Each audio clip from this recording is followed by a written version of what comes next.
And we're live. How are you? How are you Good. doing good, man. How about you? I'm great, man. Everything's great. I'm here at our since I last hung out with you guys. I was on the road last time I was on the show, but this is our newish studio at Collider in downtown Burbank. So this is the new place, and we've made ourselves quite a little home here. What is that behind you on the casting couch there? Are you a two-time champion of something? That's actually the belt you get if you pee in a movie. Oh, you've done it twice. Yeah. And you can't fool me. I know that couch, that black leather couch. I've done my research.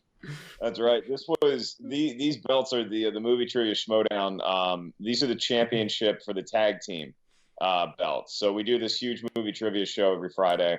Sometimes it's individuals, one-on-one. Other times it's two-on-two. These are the championship belts that I used to, the Schmoes used to own. Like, we bought them, but we don't own them anymore because we lost our championship match to Top 10. And they're going to be on the line again in a couple weeks at the Schmodown Spectacular, which is on December 23rd. So look out for that. How much does belts cost? These belts cost entirely too much, and it was not my decision to purchase them. I thought so.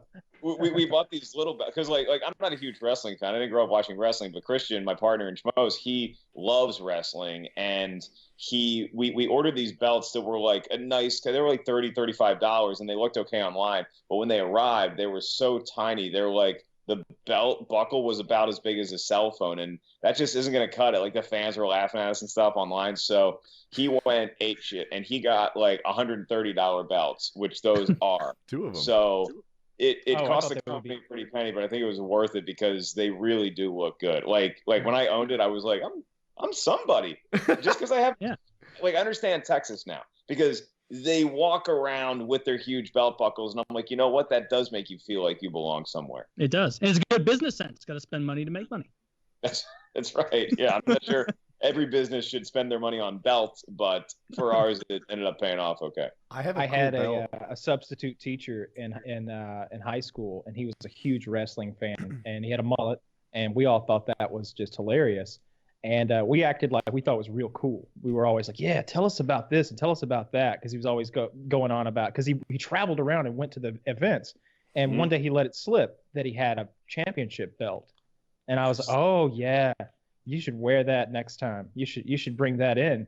And sure enough, next day at school, he's got this fucking belt. And his belt was one of these things, one of these big, like, WWF champion belts that was like $500 or something like that. It was so embarrassing. I can't think. That might be an interesting topic. What are some things that if you own them, you are so embarrassed that you own them that you wouldn't tell anybody? Because normally when you buy something nice for yourself, you want to be like, like first thing I did when I bought this flashlight was, hey, look at this cool flashlight I bought. It's real bright.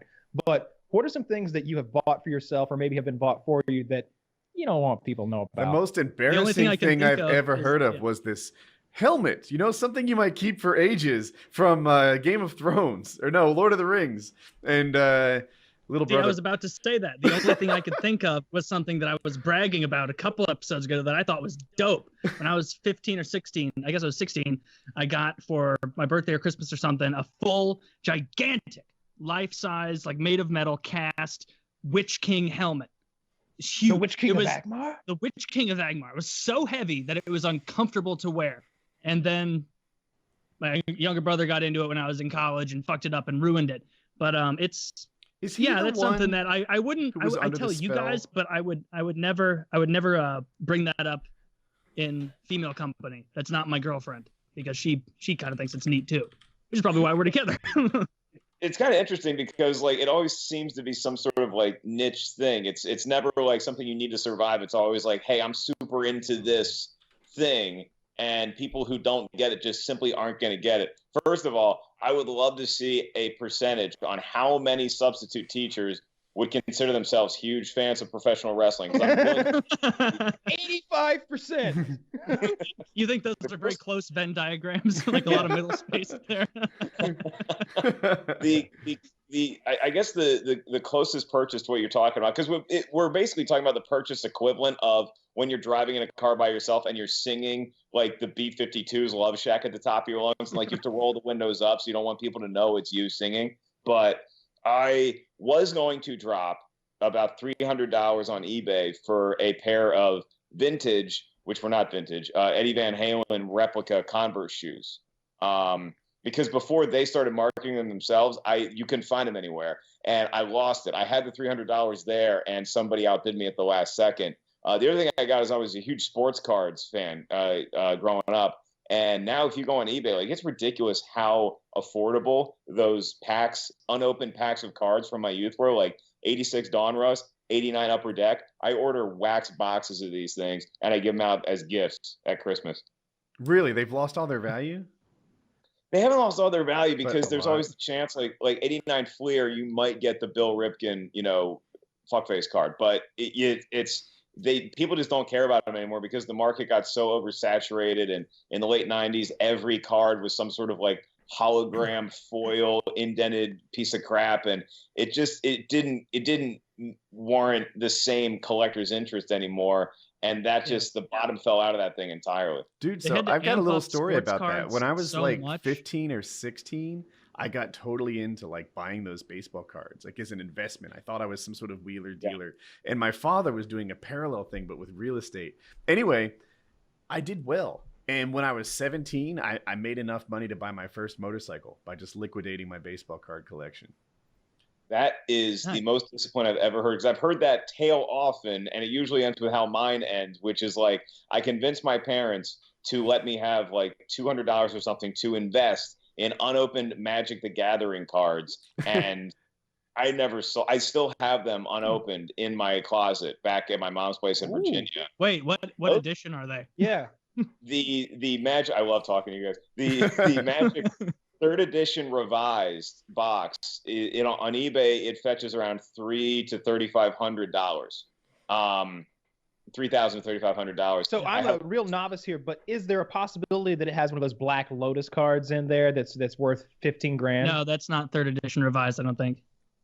You are absolutely right. That is not 3rd edition. That was only in beta, alpha beta, and unlimited. But I did own a Black Lotus at one point, which would have been a solid investment to keep. But I have I would estimate I probably have about $10,000 to $15,000 in Magic cards sitting in the closet. Nerd. But here's the thing, dude. I'm kidding. I'm jealous. My sister's got $8 million worth of Beanie Babies. Just so you know,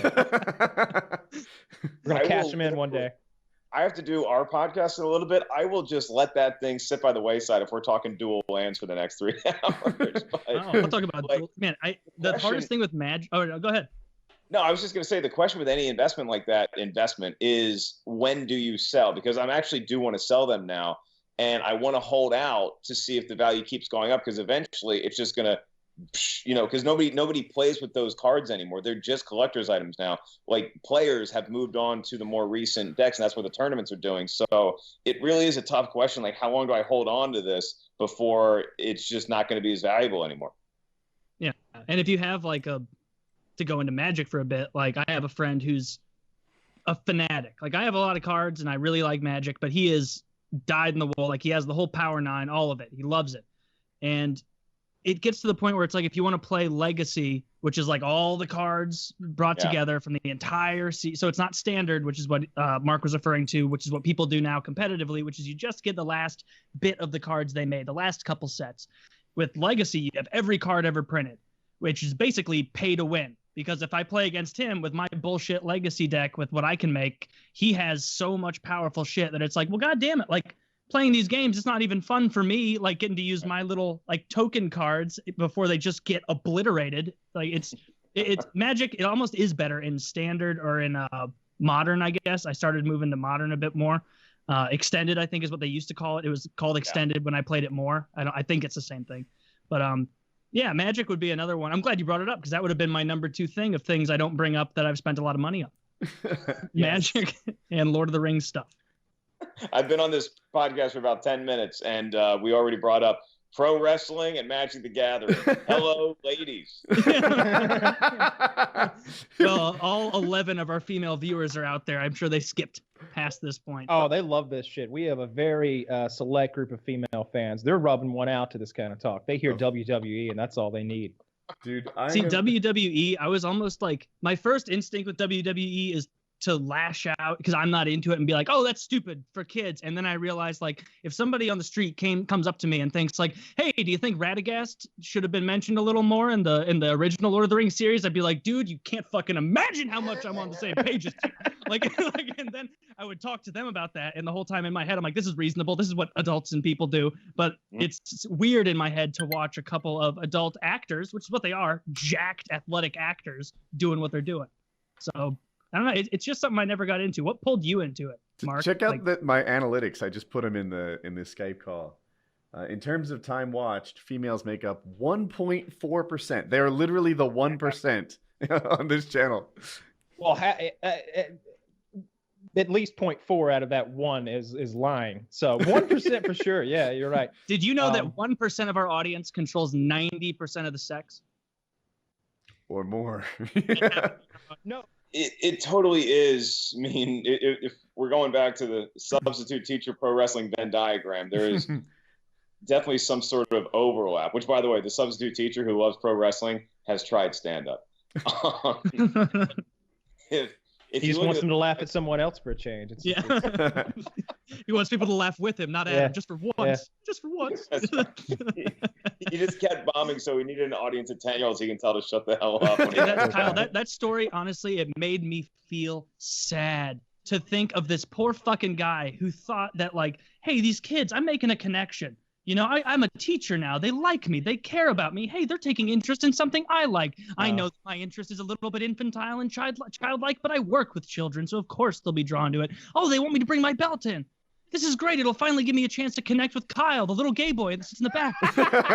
and then he comes in and he shows his belt and everybody mocks him. Like, that makes me We didn't sad. mock him to his face. We acted like we liked his belt, but secretly we mocked him because even as 15-year-olds, we thought that was the stupid. We were like, we want a car and a sound system and some pussy. Like, that belt is the lamest thing ever, dude. Like, at 15? This guy's like, you want the highway to pussy? Check out the belt.